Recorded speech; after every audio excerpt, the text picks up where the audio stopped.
Continuando a jornada. Capítulo 6.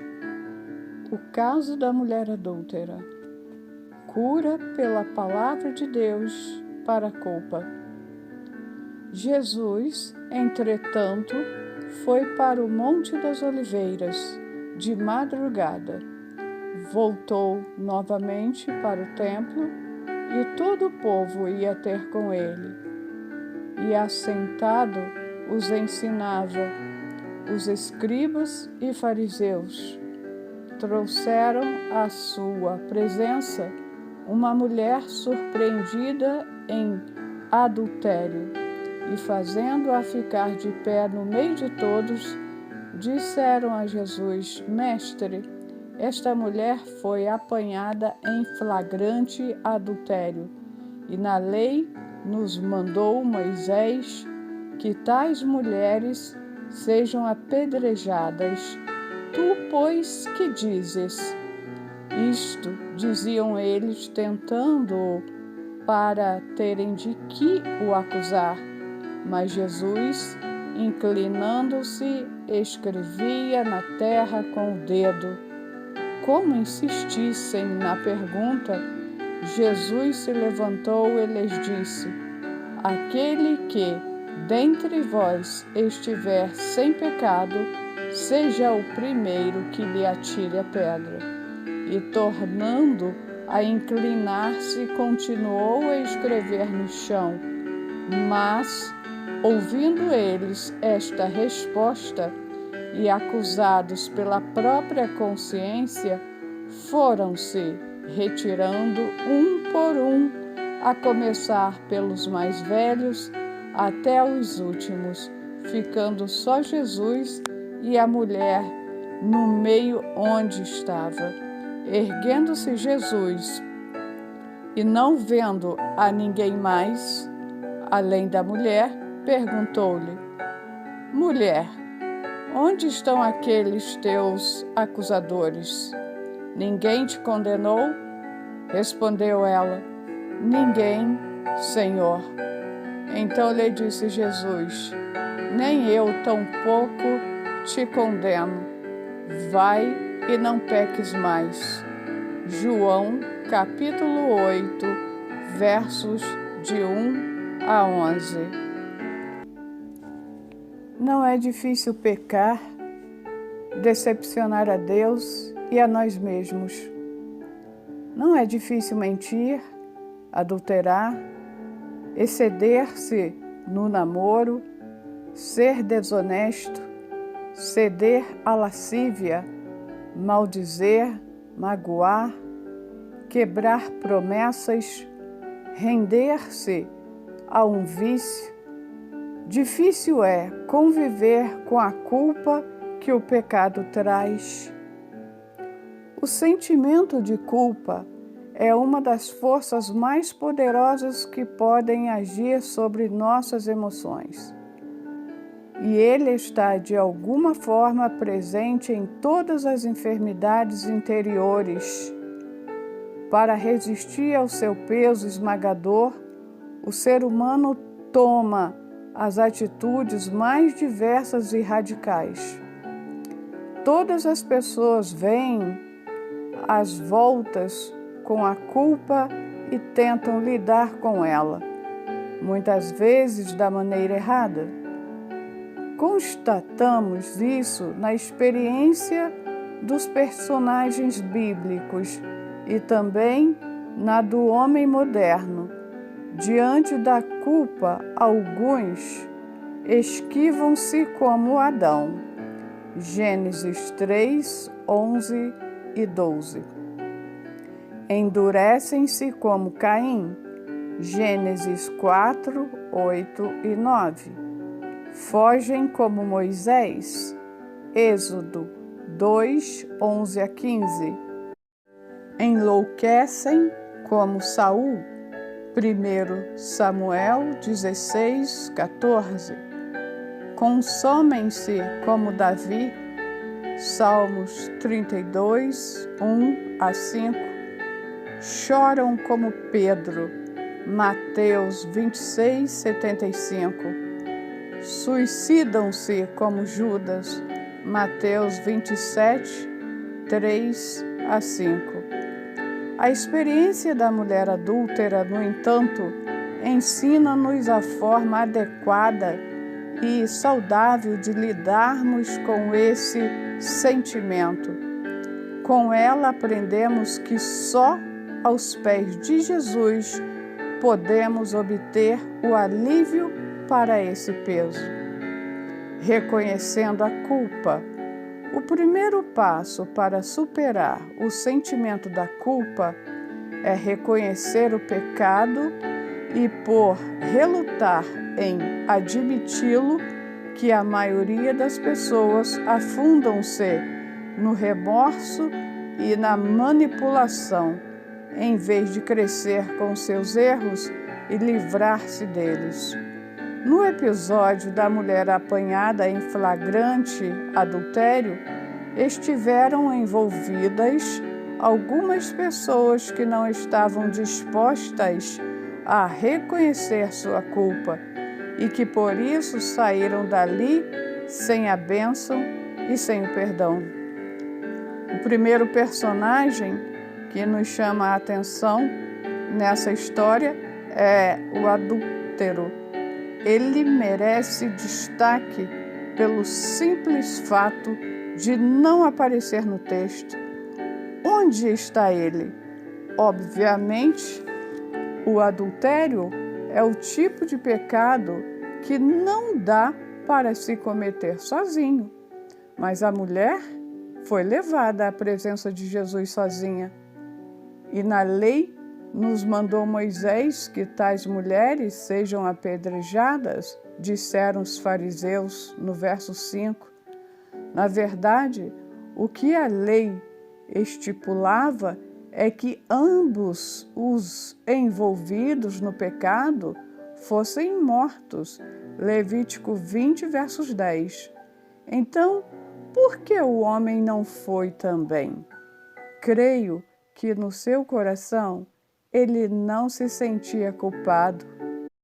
Amparado por uma consciência cauterizada e por uma sociedade machista, seu raciocínio era: por que devo ser corrigido ou julgado? Não fiz nada demais, sou homem.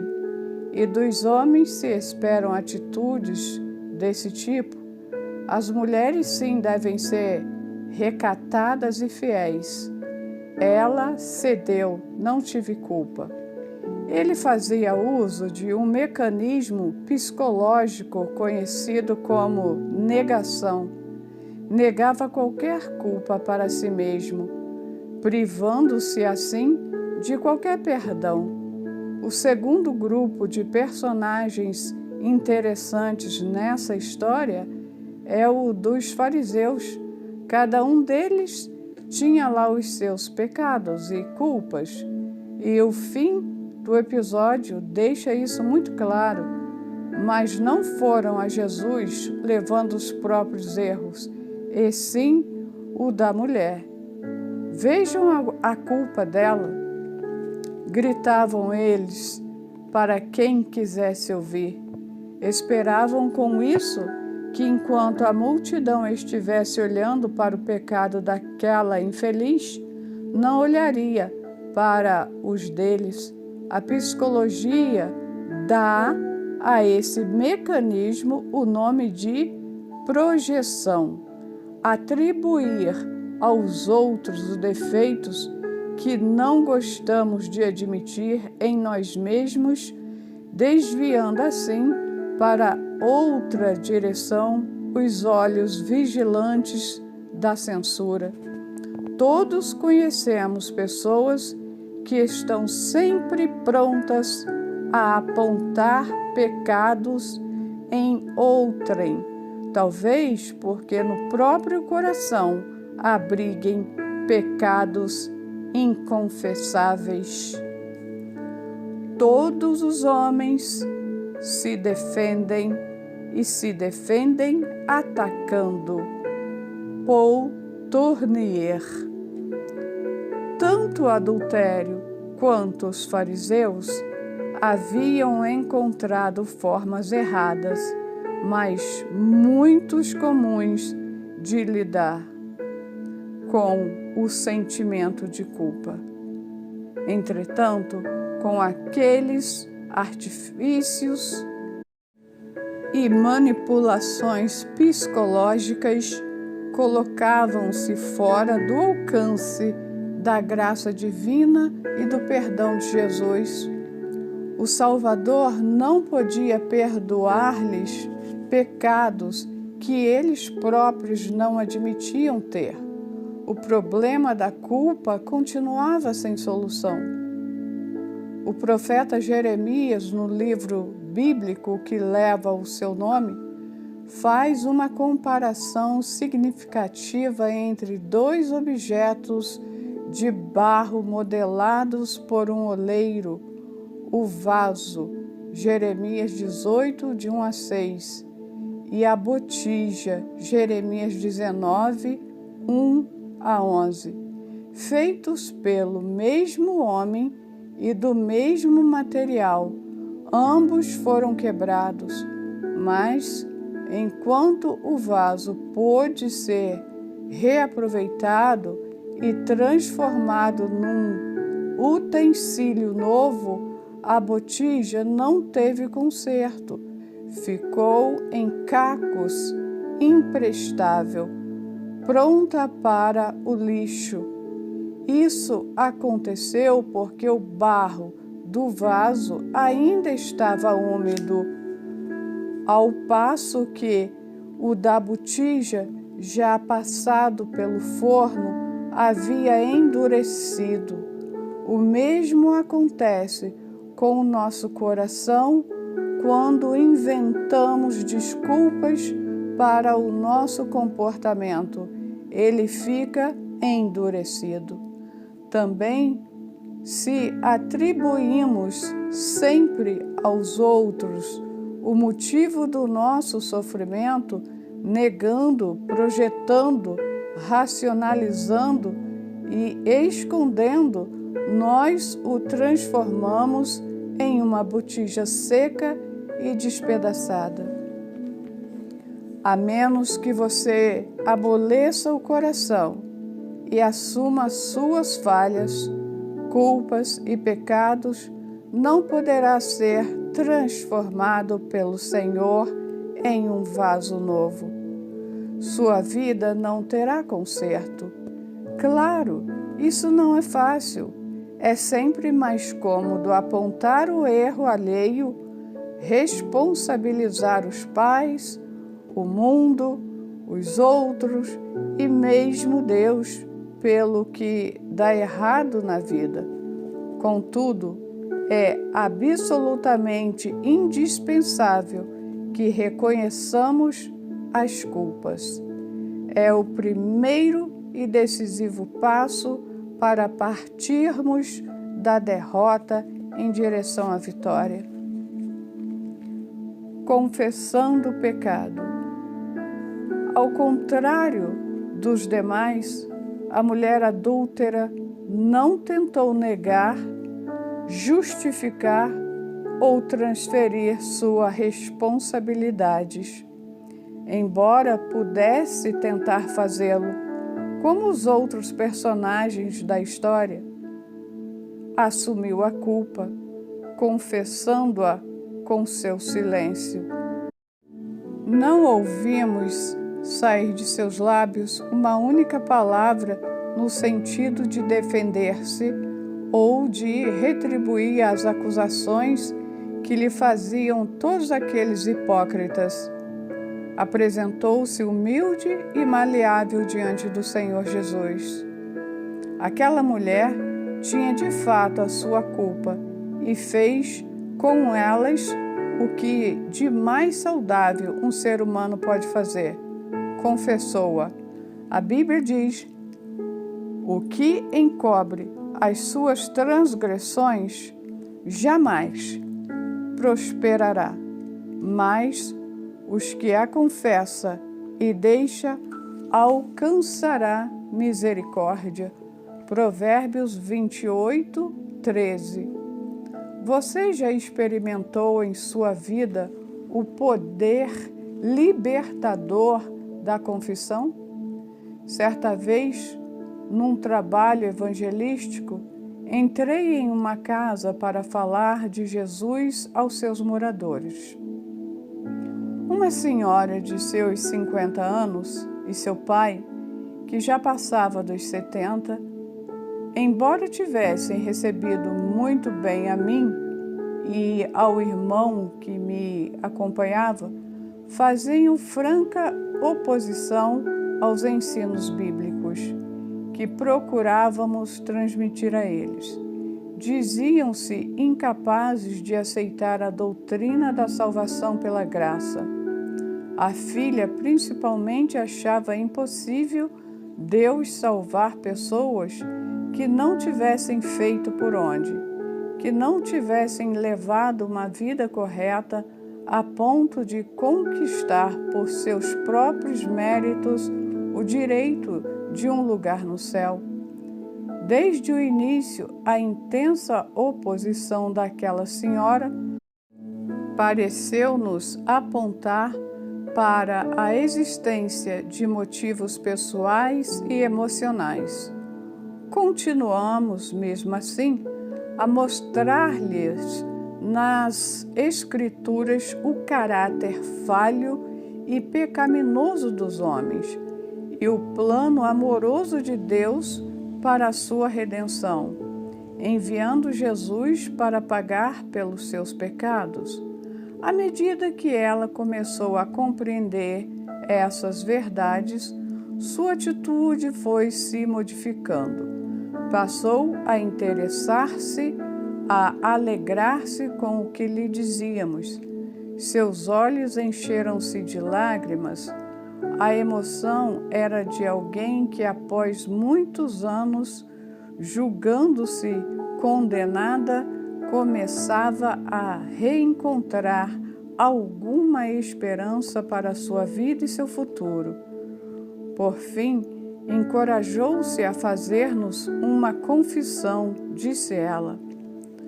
Há mais de 30 anos, fiz alguns abortos. Tirei 3 filhos de dentro do meu ventre.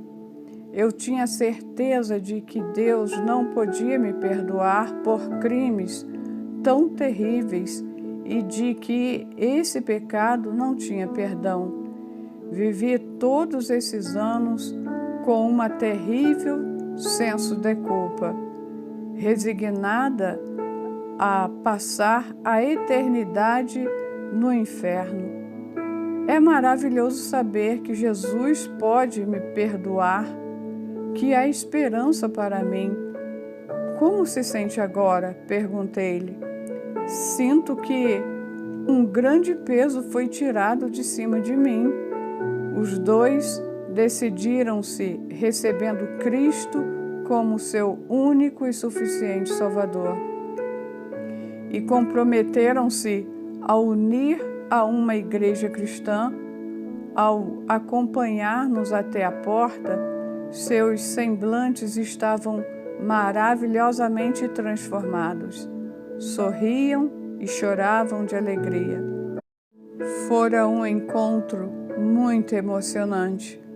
As últimas palavras daquela senhora, ao despedir-se de nós, foram: muito obrigada por terem vindo contar essa história para nós. Essa história, a da redenção do pecador levada a efeito por Cristo na cruz. É uma história na qual todos podemos tomar parte. Cristo veio ao mundo para pagar pelos nossos pecados, para passar uma borracha no nosso passado e oferecer-nos uma vida radicalmente diferente. Se confessarmos os nossos pecados, Ele é fiel e justo para nos perdoar os pecados e nos purificar de toda a injustiça. 1 João 1,9. Por isso, a prática da confissão constitui-se na única maneira correta e libertadora de lidarmos com as nossas culpas. Assim, as suas responsabilidades, deixe de negar, projetar, esconder, confesse seus erros humildemente ao Senhor e faça-o de modo específico. Chame o pecado pelo nome, exponha a Jesus as impurezas de seu coração, a fim de que ele tenha a oportunidade de levá-lo. Arrependa-se e aposse-se do perdão.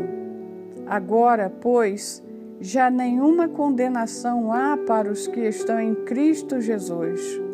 Romanos 8, verso 1. Recebendo o perdão. Algo que verificamos amplamente com relação ao perdão é que é mais fácil obtê-lo do que dele desfrutar.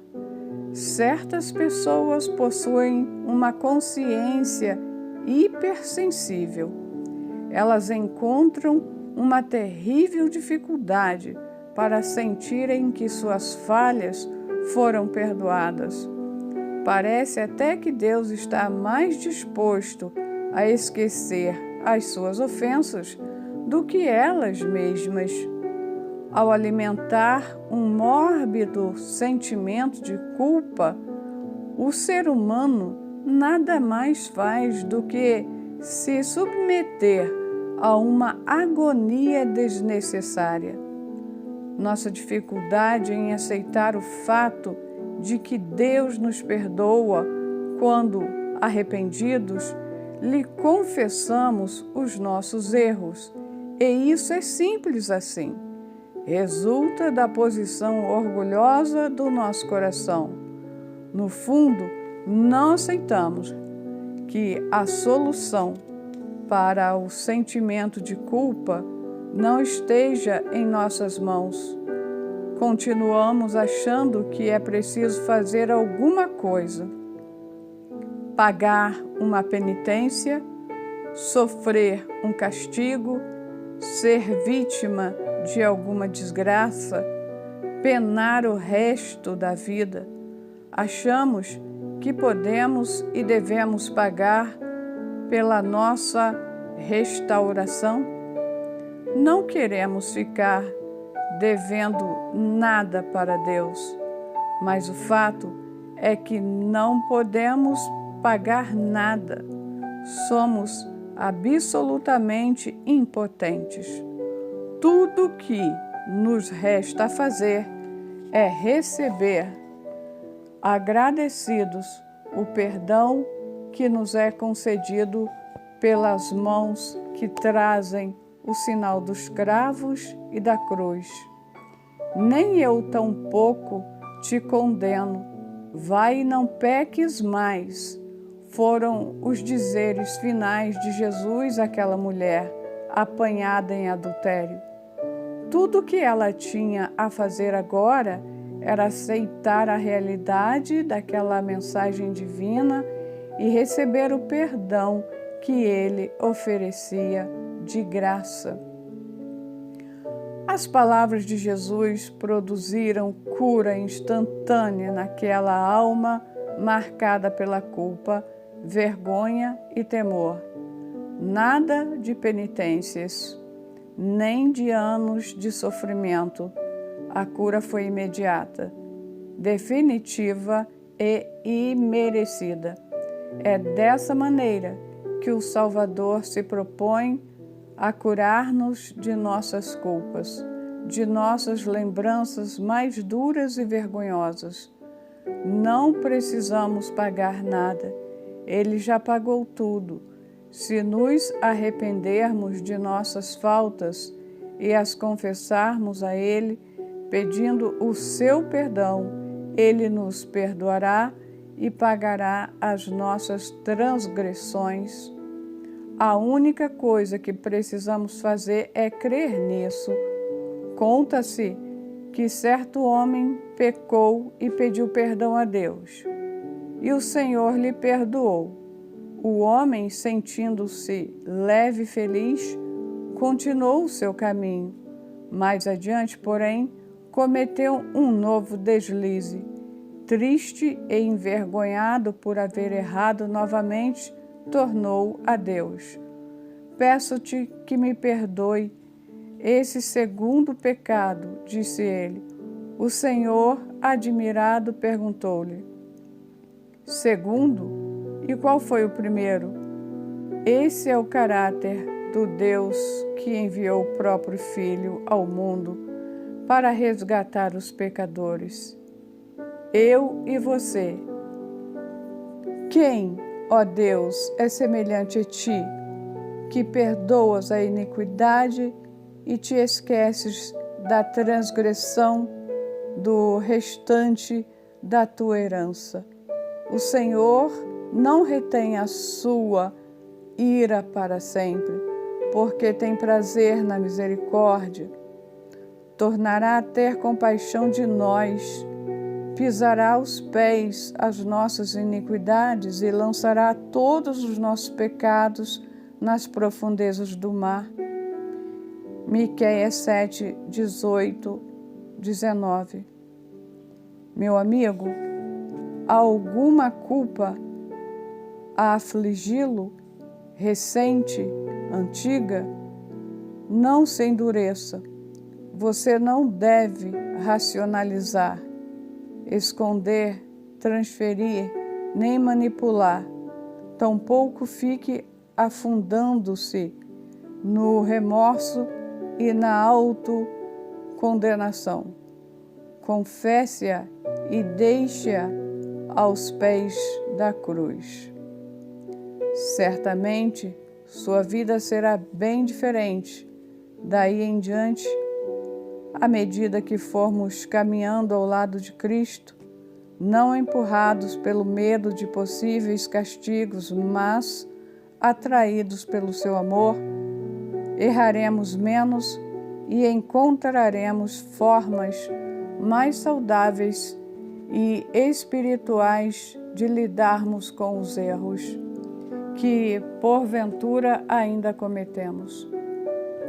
Ir e não pecar mais se tornará em nossa existência não uma missão impossível e neurotizante, mas um ideal diário. Seremos pessoas que, como a mulher adúltera, receberam o perdão gratuito e desejam agora andar em santidade e em harmonia com Jesus.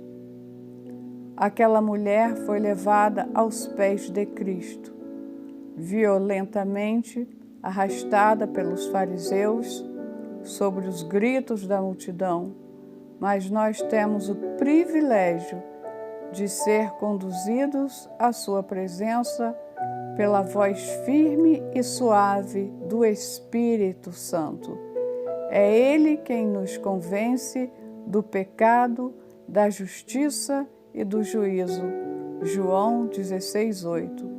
A voz do Espírito nos fala ao coração, toca a nossa consciência, coloca diante de nós os pecados cometidos e aponta na direção daquele que morreu para pagá-los. Louvado seja Deus! Você está ouvindo a voz do Senhor neste momento? Não estará na hora de dizer alguma coisa para Jesus?